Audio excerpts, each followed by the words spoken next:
Nicolás Cruz Barros, un antiguo también colaborador de las semanas, de la Pontificia Universidad Católica de Chile, quien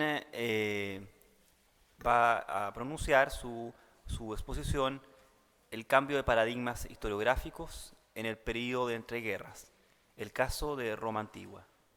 Gracias. Yo creo que Pablo quiso decir asiduo, no antiguo. Quisiera, bueno, todos lo hemos hecho, de saludar esta ocasión de los 40 años, recordar la figura de Héctor Herrera y además en mi caso personal, el del amigo de tantos años, Raúl Bonocore, quien ha mantenido esta actividad en esta constancia, este nivel. Esto así que mis más sinceras felicitaciones y feliz de estar acá.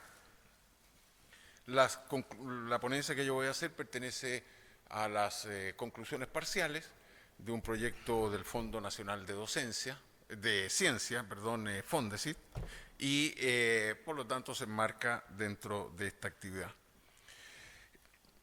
El proyecto tiene como su intención más general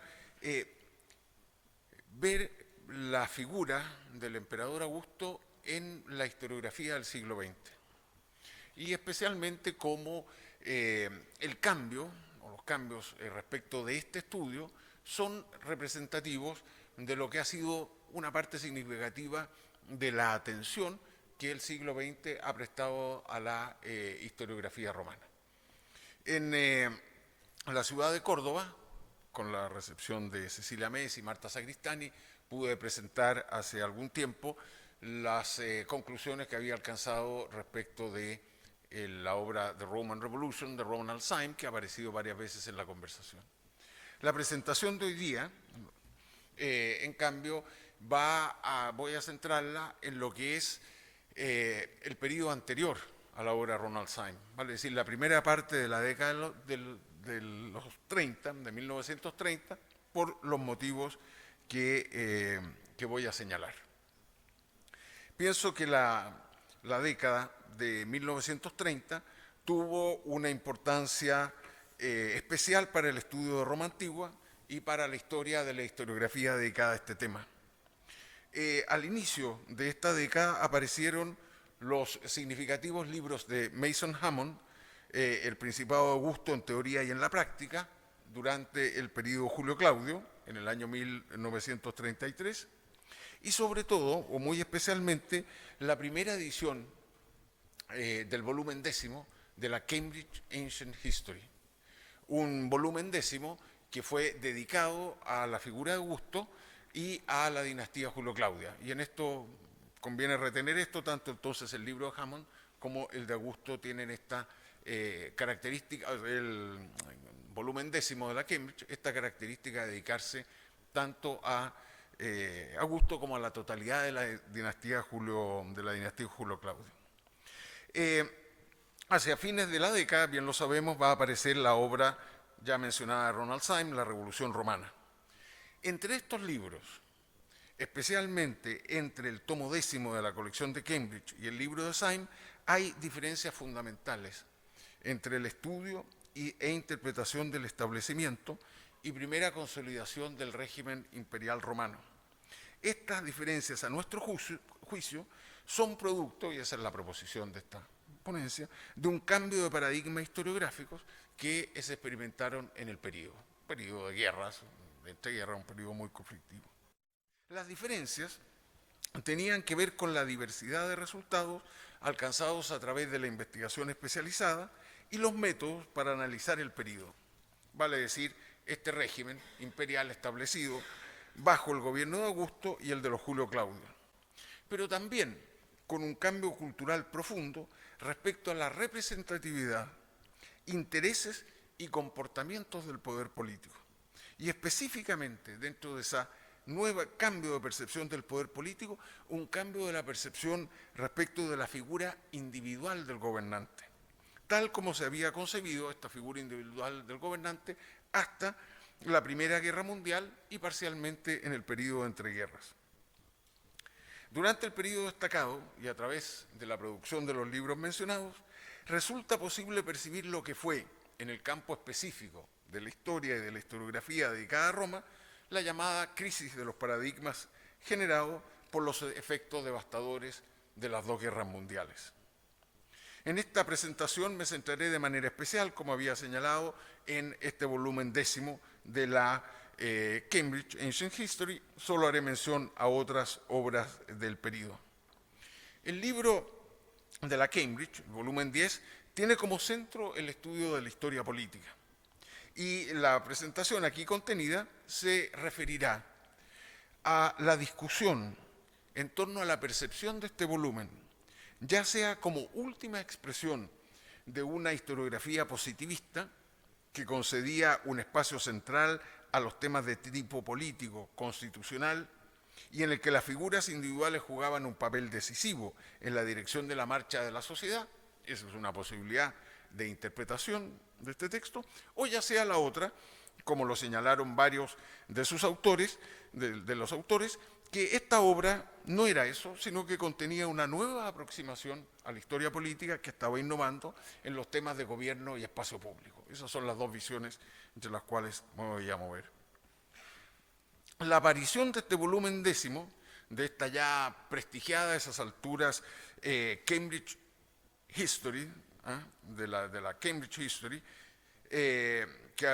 dirigida por Bury, y que abarcaba desde la prehistoria hasta el Imperio Romano tardío, en un total de 12 volúmenes. La segunda edición renovada, que ha aparecido ahora, ya contiene 14 volúmenes, constituyó un momento importante, significativo. Es un hito en el estudio de la historia de Roma durante el siglo XX.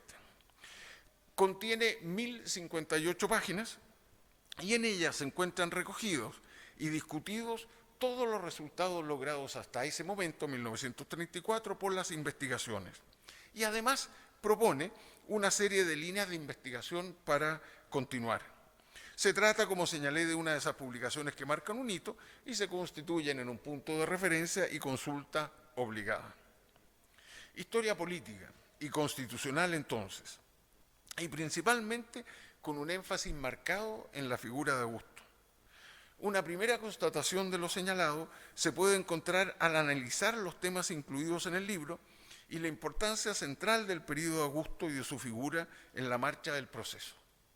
En una obra que se proponía analizar desde el año 44, desde el asesinato de César, hasta el fin de la dinastía de Julio Claudio, 18 capítulos de 25, 18-25 están dedicados a Augusto.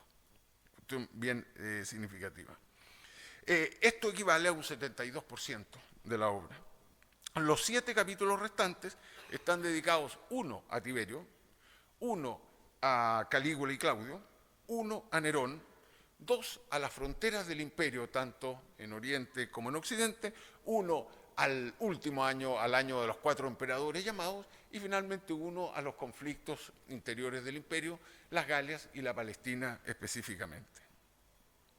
La larga serie de capítulos que abordan desde la crisis final de la República hasta el 14 después de Cristo, Augusto, resaltan de forma expresa la centralidad de esta figura en un proceso en el que subyace la convicción de que es el gobernante, la figura individual, que es el concepto que se utilizaba en la época, quien lleva adelante el proceso de la historia, incidiendo y controlando cada una de las manifestaciones sociales.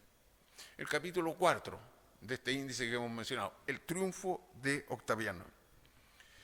El capítulo 9 son ejemplos, las fronteras orientales bajo Augusto. Otro igual bajo el mismo título referido a las fronteras del norte. La política social de Augusto específicamente. 2 capítulos más dedicados, uno al arte y otro a la literatura, expresamente indicados bajo Augusto. Y como broche de oro, un capítulo que se llama El éxito de Augusto, el capítulo 18, convertido, como voy a señalar en un momento, en un clásico dentro de ese periodo. La mencionada aproximación a la historia del periodo fue realizada por una diversidad de autores que tenían una especialidad en el argumento del capítulo que redactaron o que al menos mostraban una cierta inclinación hacia el tema, aunque su campo de estudios y escritos fuese a veces bastante más amplio. Estamos en un periodo de la historiografía en la cual los autores escriben sobre Grecia y Roma. Eso es común dentro de esa época, o temas que unen Grecia y Roma, no son solo dedicados a historia romana y a un tema específico. La mayor parte de ellos son escritores ingleses, historiadores ingleses hombres. Cuestión que en la nueva edición de este volumen, que editada hace poco tiempo, tiende a mantenerse. Solo un capítulo está escrito por Eugenie Strong, una historiadora del arte y arqueóloga de origen inglés, que se desempeñó entre 1905 y 1925 como directora asistente de la Escuela Británica de Roma. La diversidad de autores fue una característica novedosa del volumen de la Cambridge Ancient History en general y del 10º también. Esto de que cada autor se hiciera cargo de un capítulo o cada dos autores, que fuera variando la mano, generó polémica en esa época y contó con detractores. Mason Hammond, un autor que mencioné al principio, autor de esta obra comprensiva de la dinastía Julio-Claudia, aparecida en 1933, un año antes, cuya obra tuvo una amplia difusión entre estudiosos y estudiantes de Estados Unidos y de Inglaterra, y Europa en general, en realidad, señaló que la variedad de autores terminó por hacer del libro una compilación de artículos. Y en su reseña de 1936 optó por hacer referencia a cada uno de los artículos en forma separada. Esto es algo, la crítica a la época no recuperó la visión de conjunto, y las varias reseñas que he podido consultar en distintas revistas al respecto, en general, 2, 3 conceptos generales y luego vamos a un análisis artículo por artículo. Más allá de esto, y como señalaremos en breve, el volumen 10º de la Cambridge Ancient contiene una visión común sobre varios aspectos centrales. Y ahí creo que no se vio bien claro en las reseñas o no lo vieron. Este punto, en todo caso, está relacionado con el debate en torno a las primeras publicaciones colectivas que se hicieron. Este elemento de que apareciera un libro escrito por muchos autores ocupó un espacio mayor o un espacio más o menos grande. Nosotros, por supuesto, hoy día estamos completamente acostumbrados y en la forma habitual en la cual accedemos hacia el libro, por lo tanto llama atención este punto. Autores diferentes y además de edades distintas, en un diseño pensado para reunir a historiadores mayores y consagrados con jóvenes que ya se estaban consolidando en las universidades inglesas, Cambridge y Oxford, específicamente, que son las que agrupan la mayor cantidad de autores. Parece posible establecer, para hablar de jóvenes, esto es algo totalmente personal, una línea divisoria que va por las figuras de Martin Percival Charlesworth, 1895, nacido, y Hugh Last, 1894. En este grupo se encuentran otros historiadores, pero quisiera mencionar a dos. Uno, al cual ya he hecho referencia, Ronald Syme, que aparece escribiendo este volumen, nacido en 1903, y el ya varias veces citado, autor citado acá, Momigliano, el historiador italiano de 1908. En la obra no se advierte relación entre la importancia de los capítulos y la trayectoria académica de los autores. Tanto así que el relativamente joven Charlesworth, en ese momento, fue quien concentró la mayor cantidad de páginas publicadas y tuvo a su cargo los capítulos iniciales dedicados a la crisis del sistema republicano y la llegada a Augusto del poder, que es a su vez el corazón del libro, lo más importante, un autor joven.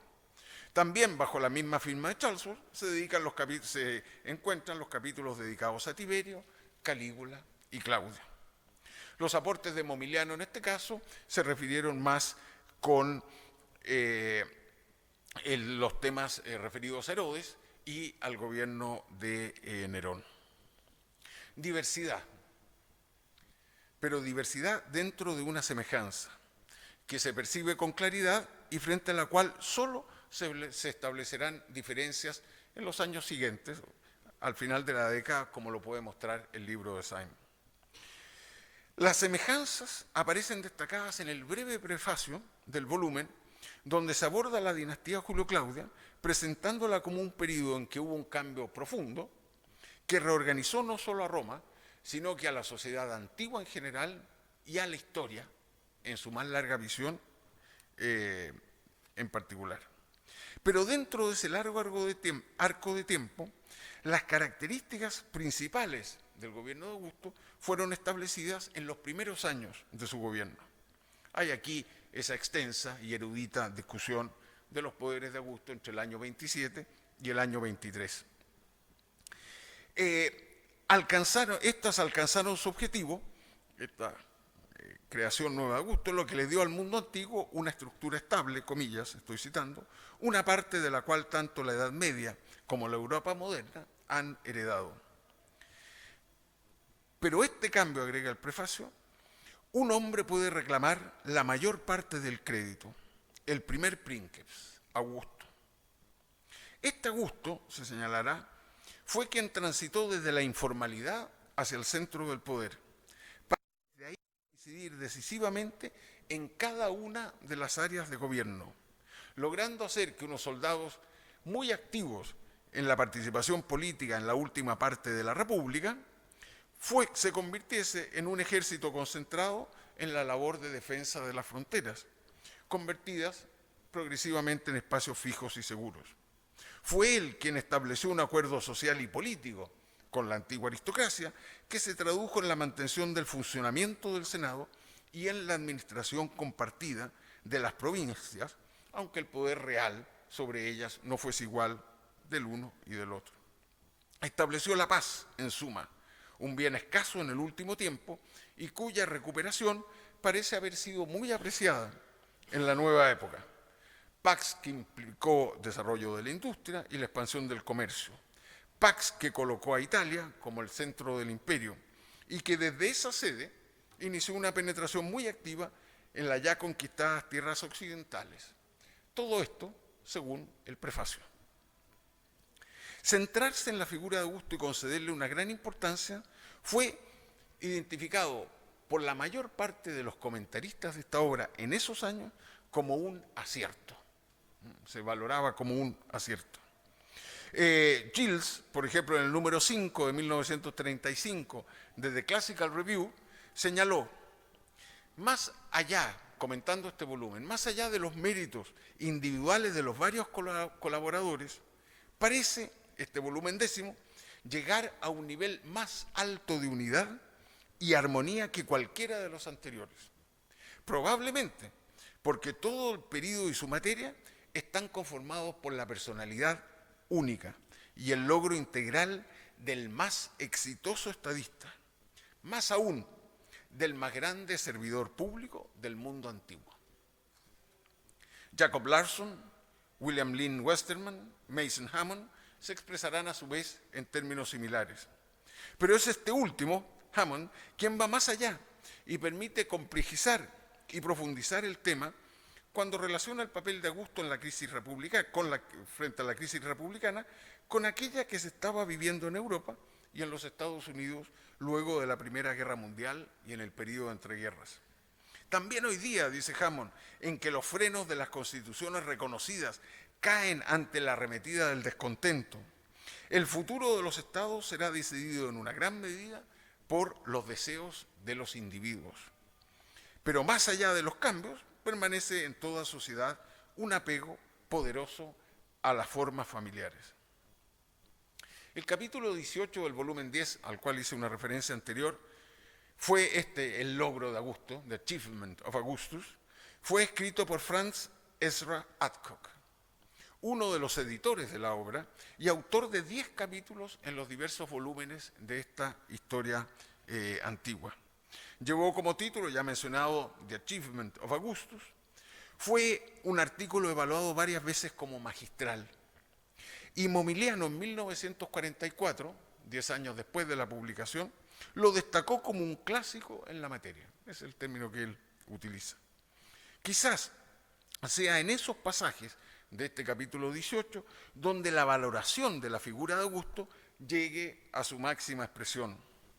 Se trata de páginas que hoy día no resultan fáciles de leer por la suerte de exaltación incondicional que contienen en relación al primer emperador.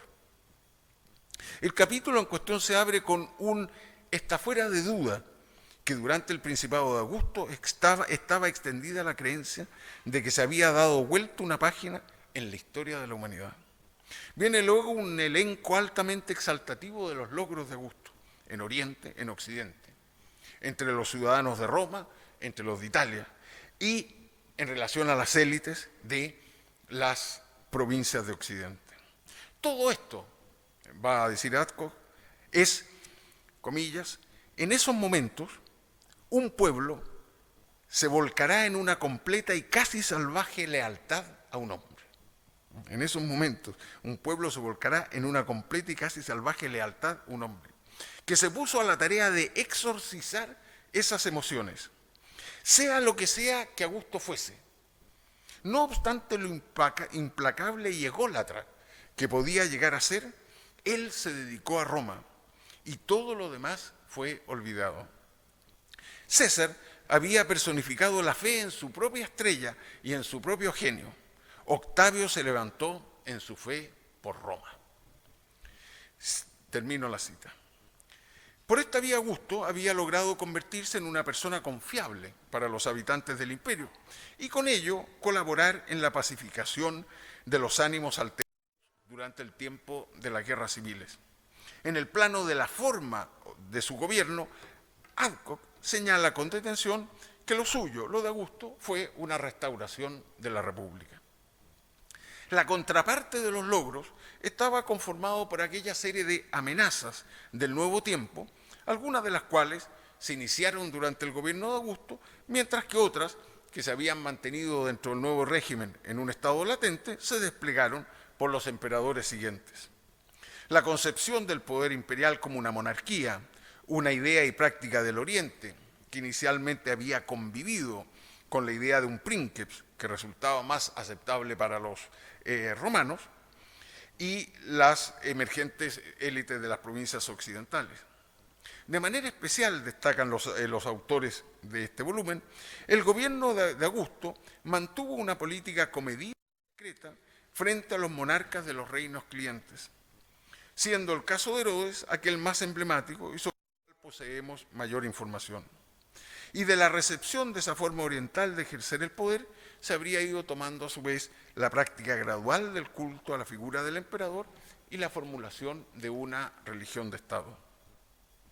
Una última semejanza entre los autores y sus visiones del período descansa en la percepción de que toda la genialidad política del primer princeps no resultó suficiente y probablemente nunca habría podido serlo para mantener el equilibrio entre poder personal y colectivo, y que este último necesariamente continuaría su marcha hacia una consolidación de aquella figura que todavía recibía la denominación de princeps, pero que comenzaba a asemejarse más a un monarca. Ya el gobierno de Tiberio mostró una ruptura clara al distanciarse del Senado y entrar en un conflicto directo con muchos de sus miembros. Se acrecentó con Claudio, que intentó desplazar definitivamente a los miembros de la aristocracia y sustituirlos por funcionarios imperiales. Y la crisis de los equilibrios conocería, por cierto, su mayor expresión en los años finales del gobierno de Nerón. La lectura retrospectiva y crítica de una obra encierra una serie de desafíos, que todos los que estamos acá conocemos, y problemas propios del análisis historiográfico. Uno de ellos radica en la necesidad de aquilatar o evaluar la obra en el contexto de su aparición, rastreando el impacto que puede haber alcanzado. El punto es importante porque a casi 80 años de su publicación, el volumen 10 nos parece como una, comillas, pieza dura, diríamos, de la historiografía positivista que en la primera mitad del siglo XX estaba entrando en una crisis de la que no se ha repuesto, al menos hasta nuestros días. Pero en el tiempo de su aparición, los editores del volumen, en cambio, reclamaron para su obra el carácter de novedad, dentro de una cierta tradición, pero una novedad dentro de la historia política, una nueva historia política, esa es la idea que voy a sostener. Esto sería justamente una historia política, pero más diversificada y amplia de lo que se había venido haciendo hasta ese momento.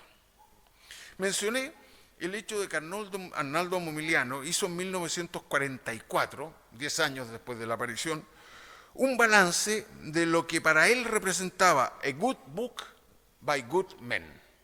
Ese es el término de él. 10 años después de su publicación, y a cargo de la pluma de uno de los colaboradores del volumen, Momigliano aparece en el volumen, eso ha llamado la atención de este comentario, el historiador italiano destacó en el Journal of Roman Studies, la revista del grupo, que hace el volumen 10. 10 años después, uno de los autores, amigo muy relacionado con todos ellos, en la revista que es muy importante, que es este Journal of Roman Studies, aparece el comentario. Va a destacar Momigliano y va a decir una serie de aciertos que, visto 10 años después, mantiene la obra. El primero de ellos es que se trataba de un libro de carácter general que venía a llenar aquel vacío que Mommsen no pudo rellenar y del cual sus discípulos, dice Momigliano, no se hicieron cargo. El volumen 10, sería, comillas, la primera adecuada historia moderna del Imperio Romano desde Tillemont. La referencia apuntaba específicamente a que el tiempo abordado se refería desde la muerte de César hasta el fin de la dinastía Julio-Claudia. Muchos trabajos nuevos habían aparecido en ese momento, pero más bien centrados en la figura de Augusto o quizás en figuras o momentos de la dinastía. Pero esta visión amplia que ya había tenido Hammond, pero que ahora con mucha fuerza reclamaba el volumen. Eso, decía, era un hecho mayor.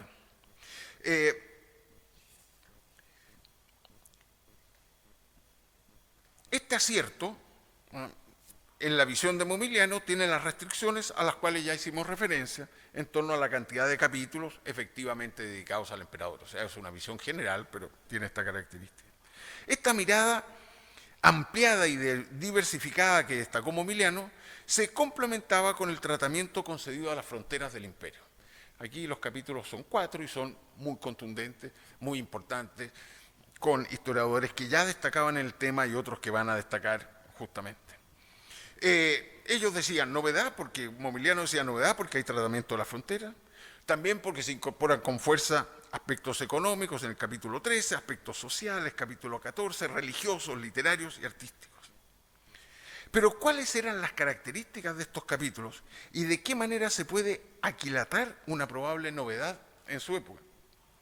Hugh Last, una de las figuras centrales de este capítulo, tan amigo de Momigliano como distante de Syme, y quien había sido el gestor de la llegada del historiador italiano, vale decir de Momigliano, a Oxford, junto a Roger Collingwood, es autor del capítulo que se llama The Social Policy of Augustus, la política social de Augusto.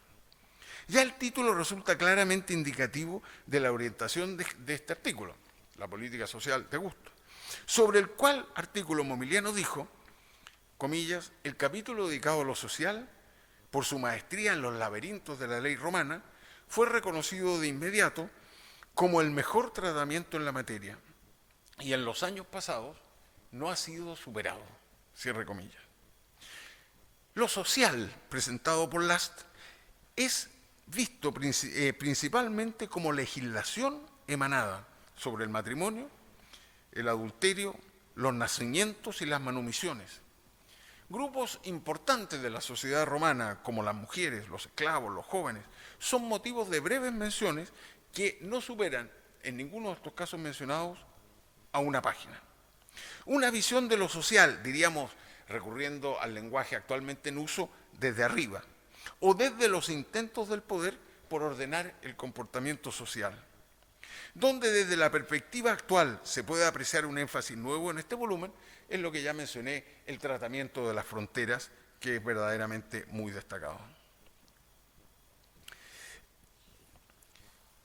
Chester Starr, un historiador norteamericano de la Universidad de Illinois en Urbana, quien abordó amplios temas de la antigüedad durante su dilatada trayectoria académica, y a quien volveré a hacer una referencia ya en breves momentos en las conclusiones finales, publicó también en el Journal of Roman Studies en el año 1960 un panorama general e informado de los estudios sobre Roma durante la primera mitad del siglo XX hasta 1960, que es cuando él publica el libro. Luego de pasar revista a las nuevas tendencias y aportes en este campo, sentenció que una historia política renovada, que atendiera a los aportes de la nueva documentación, seguía siendo el mejor camino para comprender las sociedades antiguas. Y fijaba como uno de los antecedentes de la renovación de esta historia política justamente al volumen 10 de la Cambridge. Y esto coincidía, y en esto, un tiempo después, años después, ¿no es cierto?, coincidía con una de las opiniones más importantes que había expresado Momiliano en la ya mencionada revisión a los 10 años de la aparición, en cuanto que en dicha obra se observaba un conocimiento, atención y trabajo exhaustivo de las fuentes. Esta nueva historia política agregaba esta necesidad. Ahí, en ese trabajo, señaló Momiliano, se ha puesto cadenas al culto imperial y a la especulación constitucional contenidas en muchos escritos, y se avanzaba en la ubicación de las fuentes en su contexto específico. Con esta visión de la renovación de la historia política coincidieron varios de los comentaristas. La reclamada novedad por parte de los autores a las que hemos hecho referencia, la reclamada novedad, esta nueva historia política, hecha por parte de los autores y los editores del volumen, así también por los comentaristas, no va a tener mayor correspondencia con las orientaciones de la historiografía y del pensamiento general de los años y las décadas siguientes a 1930. Tiempo en el que la historia política y la consideración de las grandes figuras será poco cultivada. Intentando una síntesis, voy a entrar en la parte final breve de esta exposición, lo cual el intento es proponer a ustedes en esta parte de la investigación, cruzar algunas de estas tendencias que se van a producir historiográficas en la década del 30 y la siguiente con la situación del estudio de la historiografía de Roma. Por lo tanto, esta parte final es propositiva y muestra hasta dónde he tenido la capacidad de llegar hasta este momento. Esta es una investigación que ha completado ya un 50% de su desarrollo, por lo tanto queda un tiempo posterior. Digo entonces que no va a haber, resumo, una toma, no se va a retomar esta novedad reclamada por los autores del volumen, y esta forma de historia centrada en la política, en la constitución, en las figuras, no va a tener un mayor cultivo durante el siglo XX, cosa que sabemos todos, digamos, ¿no? Es de pleno común conocimiento. ¿Cómo establecer esta relación entonces entre la historiografía del siglo XX y Roma? Las consideraciones que propongo para abordar este punto son las siguientes. Primera, en el plano estricto de la historia de Roma antigua, va a publicarse en 1939 el ya mencionado libro The Roman Revolution de Ronald Syme. En esta obra, que los especialistas ubican en la categoría de historia social, ahí es donde queda ubicada, se estudia la figura y la carrera política de Augusto como el intento de formar un partido imperial, un sindicato, según las propias palabras del autor. Entonces, a la idea contenida en la historiografía anterior y claramente en el volumen 10, de un gobernante interesado solo en el servicio público y ajeno a las consideraciones de tipo personal o de conveniencia, de tipo material o de conveniencia, se contrapone la del jefe de un partido en la obra de Syme, esto es, la de una parte, y cuyos intereses coinciden solo parcialmente y solo en ocasiones con aquellos considerados como el bien nacional. El caso de Augusto, sostendrá Sainz varias veces, confunde, crea una confusión, dado el éxito logrado en sus tareas fundamentales como gobernante. Y habría llegado, por esta vía de los sucesos, de los éxitos, en una medida significativa, mediante además una obra bien pensada y sostenida de propaganda política, a darle un carácter imperial a ese discurso que originalmente respondía a un grupo, a un sector que es el que él representaba. Una parte significativa de la historiografía posterior, toda la historiografía o mucha parte de la historiografía de posguerra, va a plantear crecientemente dudas y críticas respecto de lo que es el comportamiento del poder político y específicamente el comportamiento de Augusto en ese momento. La desconfianza de Sainz va a ser gruesamente compartida en el análisis que se haga sobre Augusto, más bien visto, en términos muy generales, en la segunda mitad del siglo XX, como un genial actor político, en el cual práctica y discurso pocas veces coinciden, generalmente tienden a contraponerse. Ese es el primer punto. Creo que entonces el punto que podemos resumir, Sainz representa en su obra el quiebre entre general el cultivo posterior y las múltiples formas que se van a poder dar después.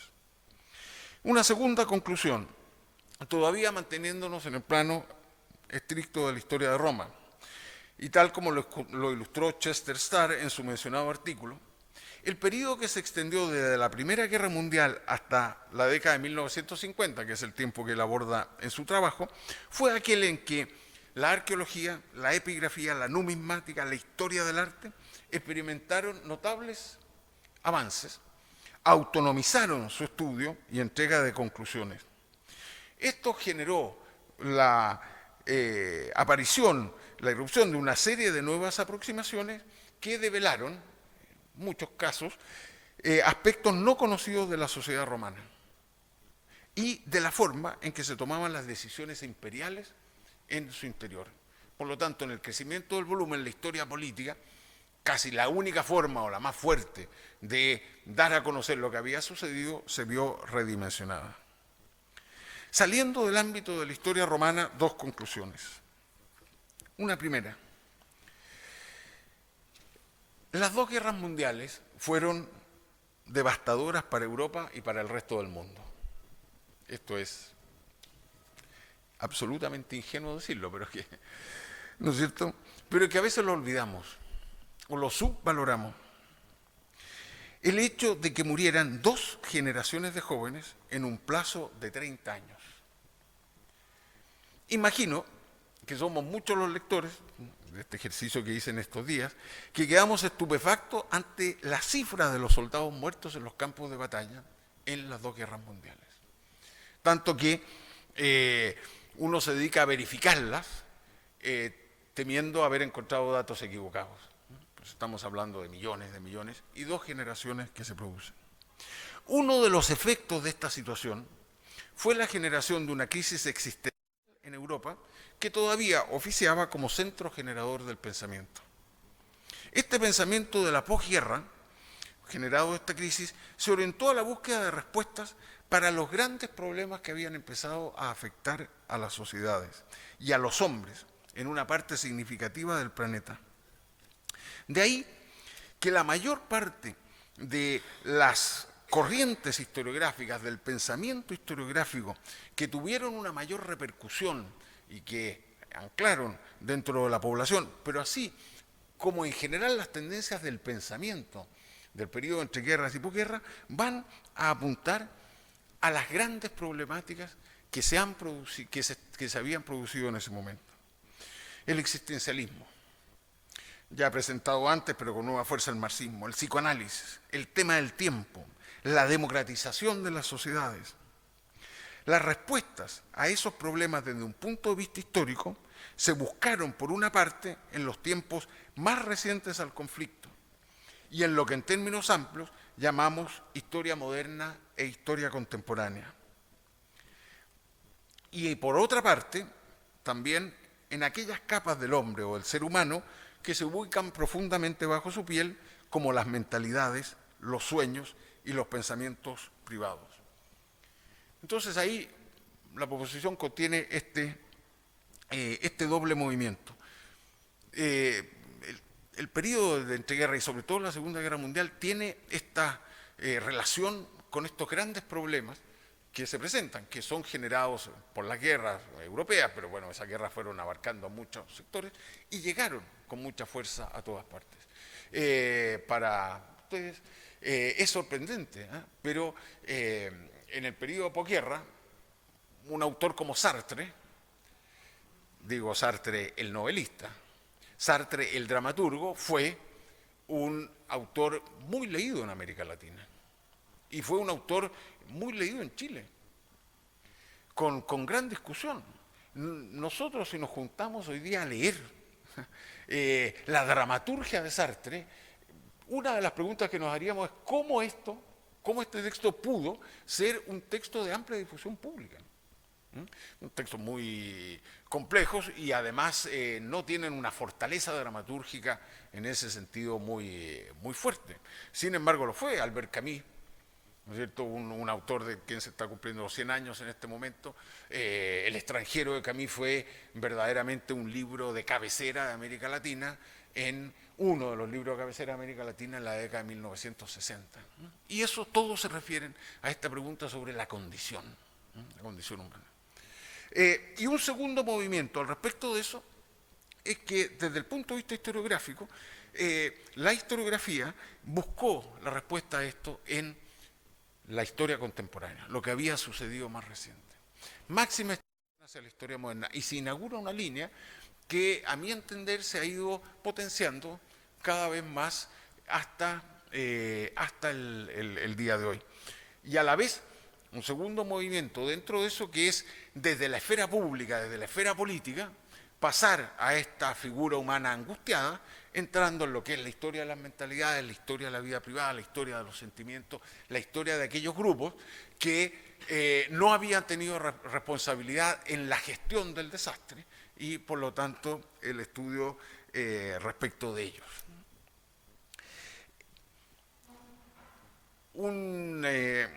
Un paréntesis, solamente de tipo técnico muy breve, la Escuela de los Anales. Podría decir, pero esto no coincide. La Escuela de los Anales es una escuela inicialmente de medievalistas, como se puede decir, y eso es la tremenda importancia. La impresión que tengo, bueno, y en realidad ahí apoyado por las lecturas de Eggers, ¿cierto?, que la Escuela de los Anales lo que propone es, y se inserta es en una discusión del tiempo.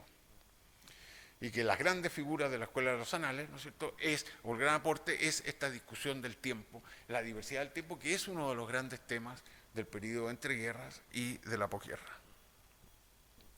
Una última consideración y con esto concluyo. La crisis del paradigma de historia, centrado en los aspectos políticos y constitucionales, esto creo yo que va a ser lo más polémico, pero bueno, en una de esas tampoco genera. Pero bueno, esas son las cosas que uno piensa. La crisis del paradigma de historia, centrado en los aspectos políticos y constitucionales, conllevó una crisis profunda de la historiografía romana, que la marca en cierto sentido en su desarrollo hasta ahora. ¿En qué sentido?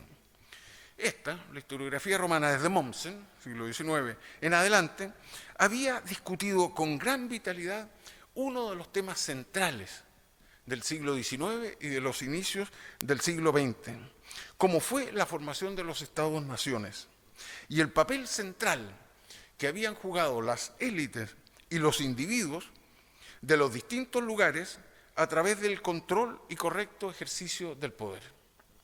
En ese esquema, la figura de Augusto se había convertido en un paradigma de estudio. Augusto había logrado la formación de un imperio y había logrado representar en esta, se ha hablado aquí en las construcciones durante la tarde, en esta formulación que se hacía de él, el ideal del perfecto gobernante. No he querido abrumar la conversación con citas, pero están ahí claramente. La superación de este estudio en el periodo de crisis entre guerras y posterior, ¿no es cierto?, la superación de este tema, vale decir, dejar de lado la historia política, la historia constitucional, orientarse hacia estos puntos, hizo que con ello se perdiera el último, probablemente gran momento de atención que la sociedad prestó a la historia romana. Que que la sociedad, sí, digo, prestó a la historia romana. Posteriormente, nosotros tenemos una suerte de historia romana que se recluye brillantemente sobre sí misma. La producción historiográfica de historia romana de la segunda mitad del siglo XX tiene momentos notables, pero no entra en diálogo con aquellos grandes problemas de la posguerra que representan a la sociedad. Y quisiera concluir para esta última idea que esta reclusión de la historia romana, mientras se discute esta historia política, constitucional, la formación del Estado-Nación, se estudia mucha historia romana. La gente sabe historia romana, es parte de la formación de las personas. Después se produce esta situación, este alejamiento.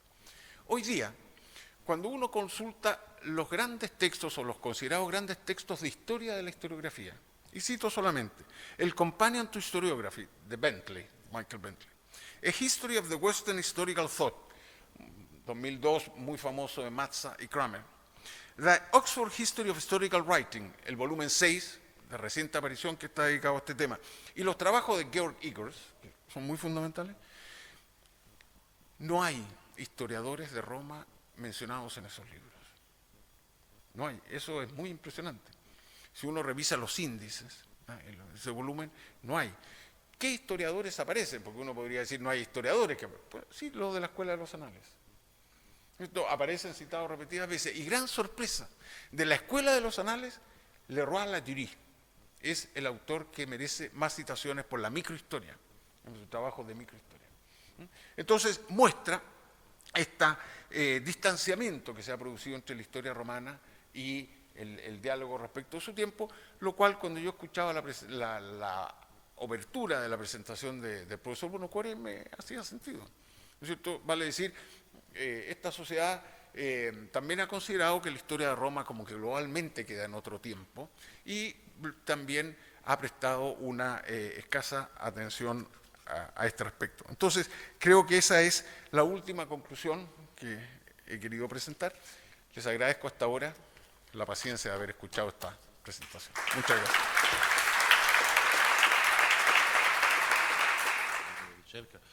Come che il fatto che ad un certo punto l'interesse per la storia romana si sia fermato, cioè a livello del panorama intellettuale più ampio, che è questo interesse che nasce, cioè che si sviluppa in maniera particolare con l'elitismo, cioè agli inizi del Novecento, quindi quando c'è un Gaetano Mosca che fonda le sue teorie elitiste facendo gli esempi di Roma, cioè non pensando quasi in alcuni momenti alla sua realtà contemporanea, poi l'elitismo di Saim, e bisognerebbe, secondo me, capire una cosa.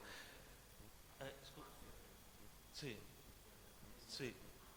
sì, certo, Weber, naturalmente. E poi bisognerebbe anche capire una cosa, non so se potremmo essere così fortunati da poterla capire. Cioè, se Saim per caso in suoi scritti, anche privati, lettere, cose che sono state magari trovate, studiate, se lui ha mai riflettuto sulla figura di Mussolini, perché tra il 36 e il 38 tutta l'antichistica italiana fa un lavoro col bimillenario agostino di identificazione di Augusto Mussolini, e lo fanno anche autori molto seri, cioè c'è Aranjo Ruiz che scrive nel 38 un volume molto importante e parla di protettorato, no?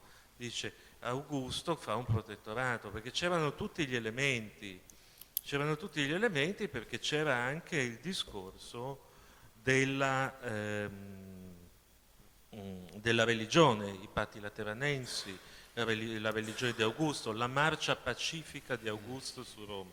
Allora no, io volevo sapere questo, la domanda è appunto se ci sono dei dati di fatto, che io non conosco, dei dati, su cosa Saim potesse pensare prima, da inglese che vive prima della seconda guerra mondiale, perché poi gli inglesi cambiano idea su Mussolini, quando inizia la seconda guerra mondiale, ma cosa potesse pensare su Mussolini e se tu ritieni che questo possa essere una domanda come dire, che possa portare da qualche parte. Ecco, grazie. Bien. Brevemente, ¿entendieron? ¿Sí? La pregunta.